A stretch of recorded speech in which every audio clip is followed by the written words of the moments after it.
Okay, let's start our class.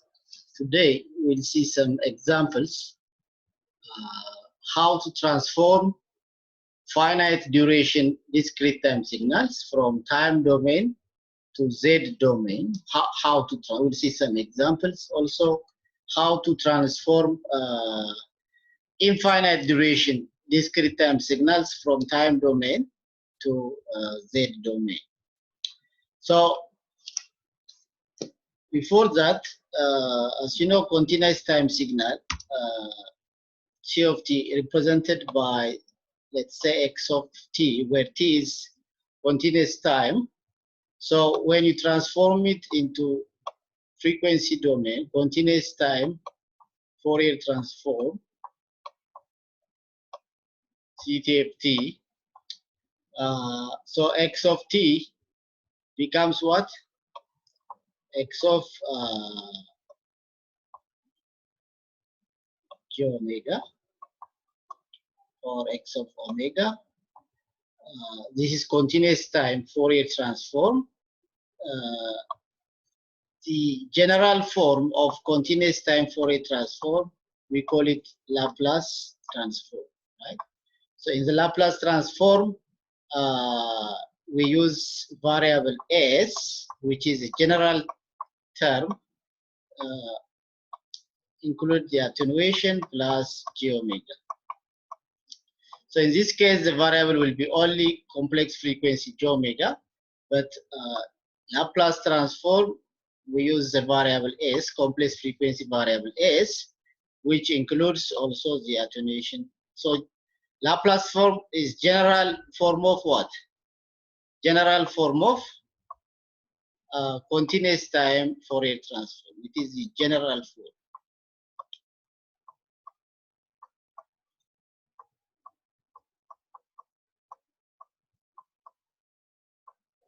So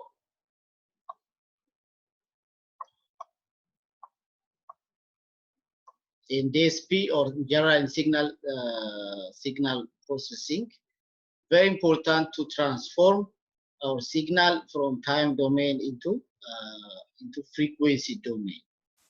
It will give us so many benefits, transforming a signal from time domain to frequency domain. So that's in continuous time. Now, when you come to discrete time, x of our signal represented by discrete signal, x as a function of n. Now, n is discretized time, sampled time.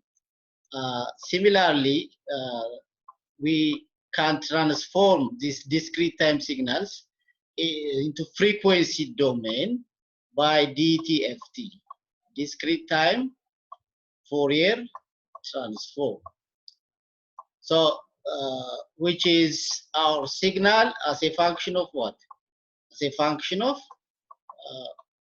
frequency, complex frequency, which is given by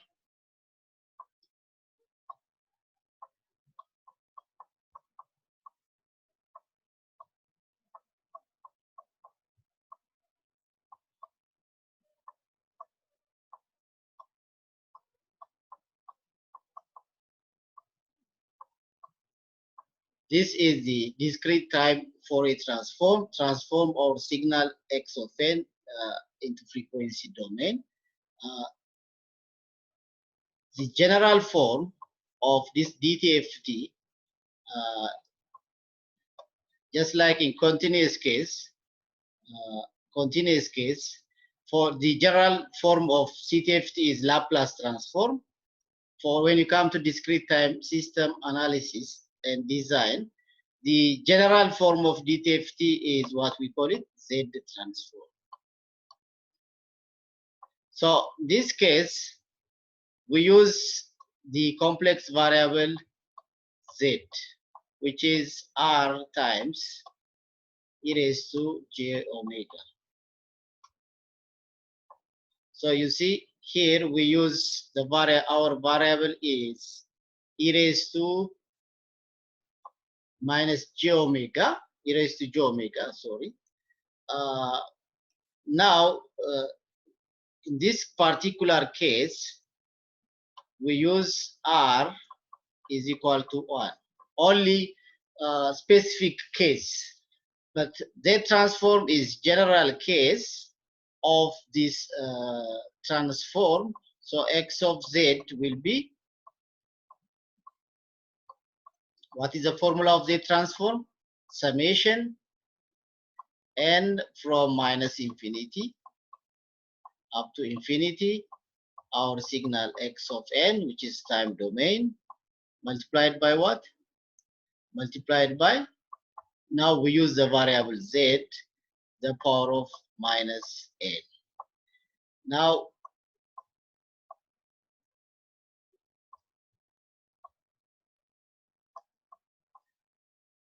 the DTFT will come later, the discrete time Fourier transform part. Now we are discussing the general transform, which we call Z transform.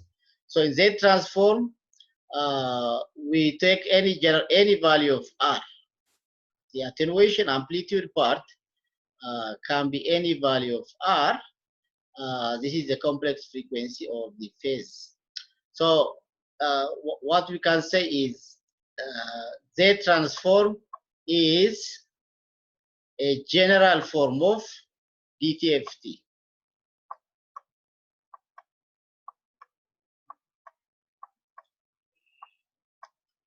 Okay. Laplace transform is general form for continuous time Fourier transform, right? General form. Here, Z transform is general form because the variable we use here, Z, includes what? Includes any value of R, which is the attenuation part, amplitude part, e raised to minus j, sorry, e raised to j omega, which is the frequency part, the complex frequency. So, but here the DTFT, R is specific when R is 1, okay, when R is 1. In this case, R can be any value, okay. That's why we say Z transform is a general form of discrete time Fourier transform. We'll come to that. But it's very important to transform a discrete time signal, which is a function of time. N is what? It's time, sample time, discretized time, put it in frequency term. That's what we call it, either DTFT or Z transform. Both Z transform and discrete time for you come to discrete time signals. From time domain, you can transform it into frequency domain using DTFT, Z transform. Both are transforms. What is the difference between these two? This is specific transform, but this one is the general form of the transform. Okay. Now let's see examples.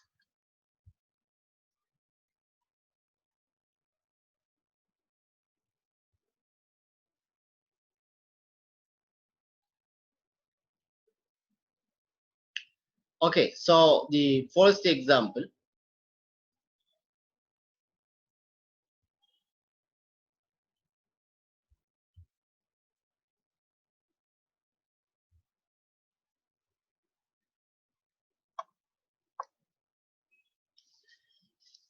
So first, let's start from Z transform of what type of signals? Finite duration signals, signals with finite lengths. So let's start from the first one. In this case, we are asked to find what is the Z transform of this signal, find Z transform, and region called region of convergence. I'll explain what region of convergence means.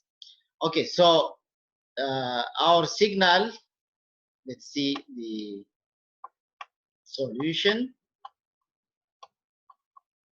So x of n our signal in time domain is finite length, finite length. How much? 2, 1, 2, 3. Okay.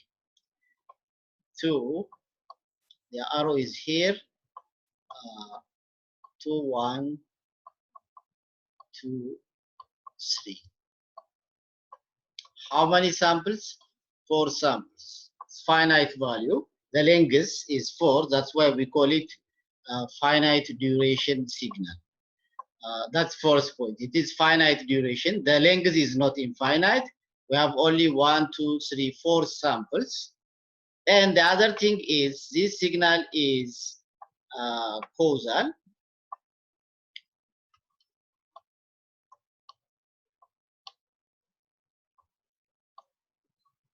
Or you can say right-sided signal.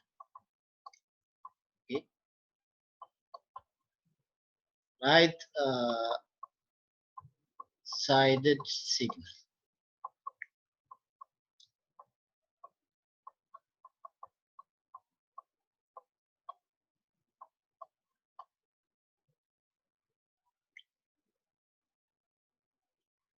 Okay, so because all the samples are to the right side of the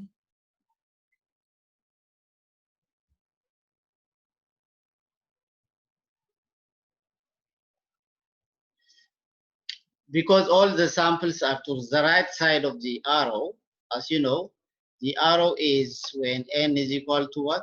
N is equal to 0. So all samples are to the left side, sorry, to the right side. For negative value of n, we don't have values. All values are 0. So say type of signals are right-sided or causal signal. So what we are asked,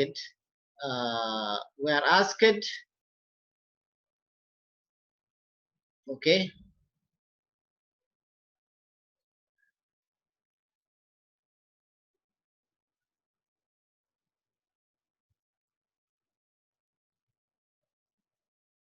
if you have a question, will come later. So what the question is, find Z transform of this signal.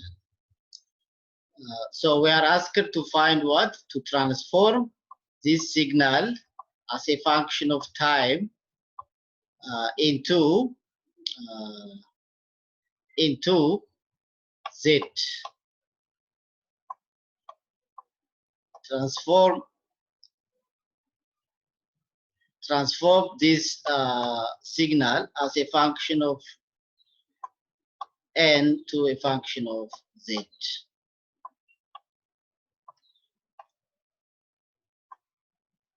Z transform, very important for analysis. We have discussed last time what is the importance of the Z transform. Now, the formula for Z transform, as you know, x of Z, we use capital X in case of the transform, is given by what? The summation n from minus infinity up to what? Up to infinity, positive infinity, our signal x of n, which is function of time, times a new variable, we call it z, the power of minus n. What is z? A complex frequency variable. Z is equal to r times e raised to j omega. Okay. Now, when you do this transform,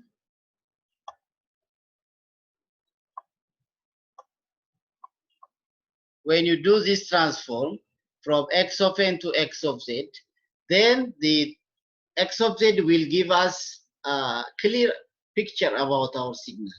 What type of signal components are there in x of n?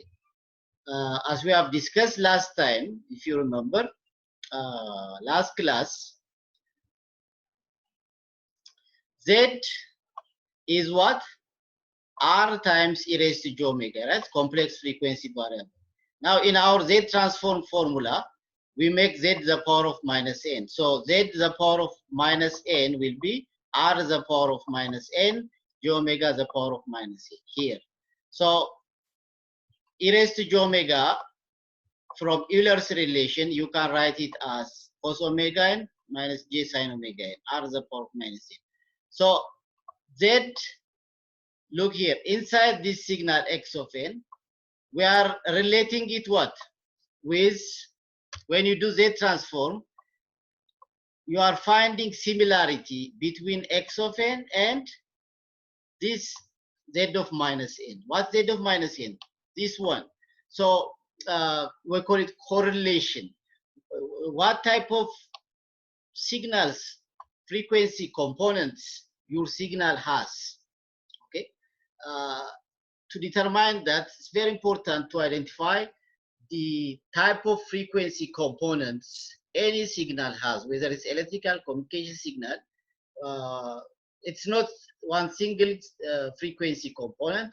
It's a composite signal which consists of many frequencies. It can be sinusoidal, pure sinusoidal like this too. It can be exponential like this, decreasing, increasing. Inside your signal, there may be oscillations which decreases, oscillations which continuously increases like this. So what type of frequency oscillations, exponentials, DC, including DC, what type of frequency exists in your signal? To do that, we have to perform this Z transform. That's why we say Z transform is very important. Transforming a signal from time domain to frequency domain. Without find these frequency components of your signal, it's difficult to do any processing in your signal. That's why we use what? Z transform. That's why we are transforming x of n to x of z using this simple formula. So when you see R, when you see Z, it's complex frequency variable. It can be increasing oscillation, depends on the value of Z. Depends on what? Depends on omega. Omega is angular frequency, 2 pi f, right? F is frequency. R is the attenuation. So depends on the two, omega and R. This can be increasing, decreasing oscillation, exponential, decreasing, increasing exponential, pure sinusoidal. Okay, it's only DC, different type of frequency types. So to determine which frequency exists, which type of oscillations exist in x of n, we have to make a correlation with what? With Z. Okay, so let's do this one. So what is x of z? Summation n, in the formula, n is from minus infinity up to infinity, but our signal is finite length. So it starts only from where? From n, 0, not all n, up to what? This is n is equal to 0. Start here. Next, n is equal to 1, our signal. Next, n is equal to 2 up to n3. Okay, x of n, z the power of minus n. Then substitute the value of n. What do you get? When n starts from what? N starts from 0. So x of 0, when n is 0, because our signal is causal, right-sided, it starts at 0 up to 3, only 4 samples. So x of 0 times z the power of what is n? 0, right? Plus, it is summation, as you can see here. It is a power series, a summation. Next, when n is what? N is 1, x of 1, Z the power of, when n is 1, it will be minus 1. What is the next value of n? It is 2. So x of 2, z the power of minus n in our formula. So n is positive 2, so it will be z the power of minus 2. Let me use this to differentiate between z and 2. You can write z like this. Okay, let's write z like this. Then finally we have x of 3, z the power of minus 3. Is there any other value here? Because our signal x of n starts at 0, it ends at n is equal to 3 here. This is n is equal to 2. Time is only from 0 up to 3. Okay, next, what is x of 0 from our signal? X of 0 is 2, right? 2 times, then the power of minus 0 is 1 plus, what is x of 1? From our sample, x of 1 is 1. So 1 times z the power of minus 1 is z the power of minus 1 plus x of 2. What is x of 2? It's given here, x of 2 is 2. Okay, so 2 times z the power of minus 2 plus x of 3 is 3 here, the last sample. 3 times z the power of minus 3. This is x of, we use capital X for z. So x of z is how much? 2 plus z the power of minus 1 plus 2 times z the power of minus 2 plus 3 times z the power of minus 3. So this is our z transform. Okay, I am transforming discrete time signal from time domain to x of z using this simple formula. So here you see this signal has converted from time domain to frequency domain. Here you see 2, no frequency component. What is z? Z is as amplitude r e raised to j omega, right? This is frequency, this is the amplitude. So in this case, what do you understand? You can see each components one by one. This 2 is what? It is the DC component of the signal. This signal, DC component means frequency 0, right? Z is equal to what? 0 in this case. Sorry, Z is equal to how much? Z is equal to R times e raised to j omega. So in this case, omega is equal to 0, which means the frequency 0, e raised to 0 is 1. So Z is equal to only what? R. R in this case is only 2. There is no Z component here. Z is now a constant. In this case, we call this what? A DC component of the signal, zero frequency. This signal has also another component here, z the power of minus 1. Here is another component with amplitude what? Amplitude 2. Here you see the power of minus 2, so it has frequency component, amplitude part, frequency part. So when you transform a signal from time domain to Z domain, you can plot these individual components of your signal in terms of time or in terms of frequency. So you will get a clear picture about the signal. Okay, let's see another example. Second example here. This signal is also finite duration, right? It is finite duration. Why we call it finite duration? Because the time range is limited. It's not from infinite to positive, it's limited. In this case, the signal is what type of signal? Anti-causal. The first one, we call it causal signal, or right-sided, because all the samples are to the right side. This is the arrow. Okay. In this case, second case, the arrow is here. All samples are to the left side, on the negative side. The arrow indicates what? The arrow indicates n is equal to 0. So this signal is called anti-causal signal, or you can call it left-sided. Now, before that,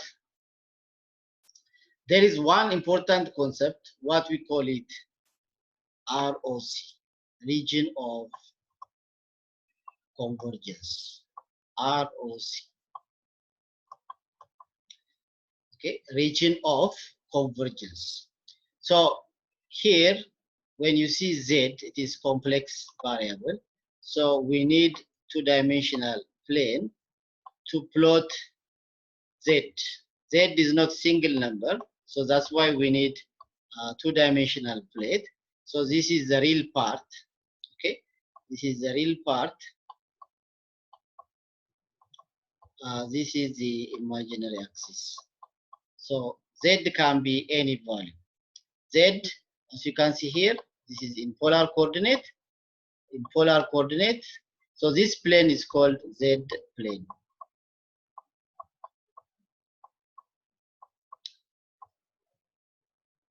Z plane. Why we need two axes? Because Z consists of real part and imaginary part. Right? You can put it in polar coordinate or rectangular coordinate like this. A plus J B, complex quantity, right? Z. This is Z in Cartesian coordinate, rectangular coordinate, or in polar coordinate. We can write Z as e raised to j omega. Okay, so this is in polar coordinate. This complex variable Z. This is in rectangular or Cartesian coordinate. So that's why we need two axes, a plane, in order to plate Z, variable Z. So when you do transform from x of n into x of z, when you transform a signal from x of n to x of z, as we have discussed, what is the importance of transforming x of n to x of z? It's very important in DSP. When you do this transform, what is the formula? X of z is equal to summation n starts from minus infinity up to positive infinity, x of n z the power of minus n. But this is summation, it's power series, right? For some values of z, this summation will converge. You know, series, right? Series can converge, which means x of z is finite value. Okay, when this summation converges, which means x of z will be finite value. It's not infinite, less than some infinite, so some real value. If the summation converges, or in some cases, this summation will diverge. Divergence. I think we have discussed this in the mathematics course. So this summation will diverge. This case, what will happen to x of z? X of z will be infinite. So What do you understand? This transform does not exist always. This Z transform exists only for some values of Z. For some values of Z, this transform exists, converges. Those values of Z where x of Z exists, we call it region of convergence. So how we define region of convergence? Values of Z where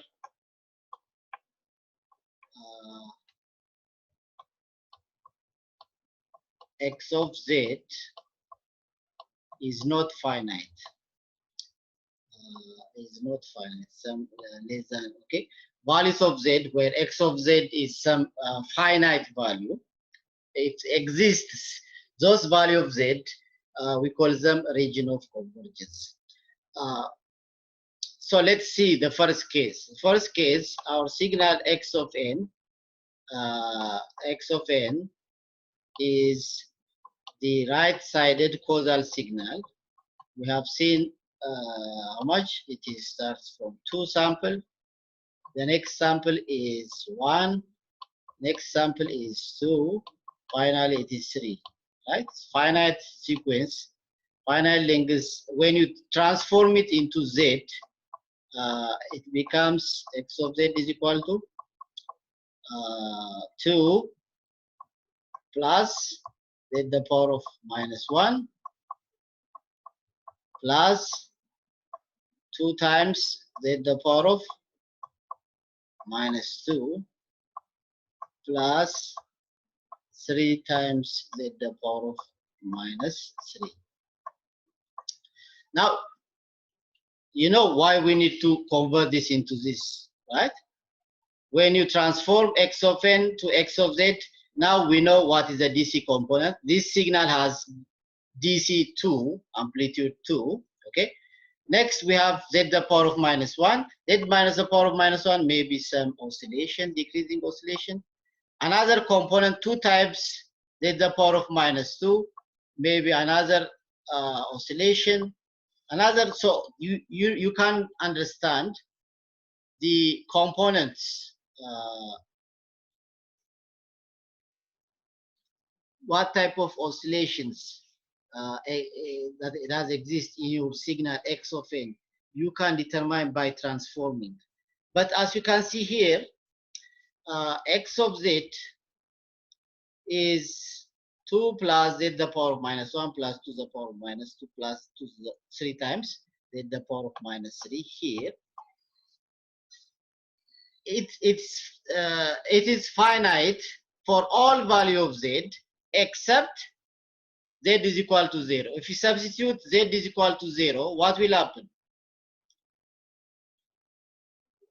For example, here we have x z the power of minus 1, right? Z the power of minus 1, which means z the power of minus 1 means 1 over z, am I right? What will happen if z is 0? 1 over 0. What's 1 over 0? It will be infinite. So look here, this x of z, it will be infinite for z is equal to 0. Okay, for z is equal to 0, this summation will diverge. It will be infinite. We need what? We need ROC, region of convergence, which means which value of z where x of z exists, it converges. So in this particular example,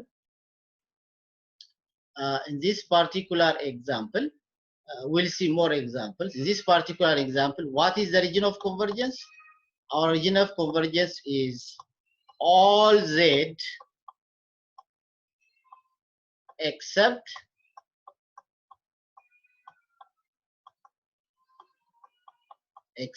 z is equal to 0. You can substitute any z here, no problem. Any complex value of z in this plane, z plane. Okay, we use a plane because it is complex variable. because it is real part, imaginary part, we need two axes. So this x of z will be finite for any s z. But when z is 0 at the origin here, this origin, at this origin, z is what? Z is 0. In this case, when z is 0, x of z becomes infinite. Okay, so all or any value of z, you can choose in this axis, any value of z will be the region of convergence. Region of convergence means value of z which makes our z transform finite. So z is not a real value, it's a complex value. So we need what? We need both imaginary and real part. For example, z can be 2 plus j3, right? Complex. So 2 is the, if you take the axis, 2 will be the real part. Then 3 will be the imaginary part. 3 here. So this will be the point G, Z. So Z will be what? Real part 2 plus, this is the imaginary part, minus J times 3. Okay, so this is the point. So that's why we use a plane. Okay, that's why we use Z plane. Okay, let's see another example. So